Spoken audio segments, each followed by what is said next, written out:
નમસ્કાર, આપ જોઈ રહ્યા છો Gujarat secure news. Solar plate ચોરીનો ભેદ ઉકેલતી અમદાવાદ ગ્રામ્ય એસઓજી 9.36 લાખની 144 સોલર પ્લેટ સાથે 5 આરોપી ઝડપાયા। અમદાવાદ ગ્રામ્ય પોલીસની એસઓજી ટીમે સોલર પ્લેટ ચોરીના ગુનાનો સફળતાપૂર્વક ભેદ ઉકેલી 5 આરોપીઓને ઝડપી પડ્યા છે। આરોપીઓ પાસેથી 9.36 લાખ રૂપિયાની કિંમતની 144 સોલર પ્લેટો સહિત વાહનો કબજે લેવામાં આવ્યા છે। અમદાવાદ રેન્જના પોલીસ મહાનિરીક્ષક શ્રી રાઘવેન્દ્ર વત્સ તથા અમદાવાદ ગ્રામ્ય પોલીસ અધિક્ષક શ્રી ઓમપ્રકાશ જાટના માર્ગદર્શન હેઠળ એસઓજીના પોલીસ ઇન્સ્પેક્ટર શ્રી એસએન રામાણીની સૂચનાથી કાર્યવાહી હાથ ધરવામાં આવી હતી। એસઓજીને બાતમી મળી હતી કે કેરાળા જીઆઈડીસી સ્થિત ક્રિસ્ટલ ઇન્ડસ્ટ્રીયલ પાર્કમાં આવેલી આઇનોક્સ સોલાર કંપનીમાંથી ચોરી થયેલી સોલાર પ્લેટો એક આઈસર ટ્રકમાં ભરી લગદાણા ગામની સીમમાં રાખવામાં આવી છે અને આરોપીઓ તેને વેચવાની તૈયારીમાં છે।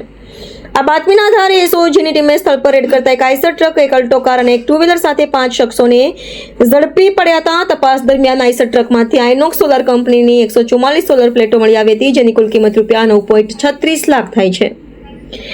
આરોપીઓની પૂછપરછમાં તેમણે આઇનોક્સ સોલાર કંપનીમાંથી સોલાર પ્લેટોની ચોરી કરી હોવાની કબૂલાત કરી હતી। પોલીસે તમામ આરોપીઓને મુદ્દામાલ કબજે લઈ વધુ તપાસ માટે કેરાળા જીઆઈડીસી પોલીસ સ્ટેશનમાં નોંધાયેલા ગુનામાં કાર્યવાહી હાથ ધરી છે।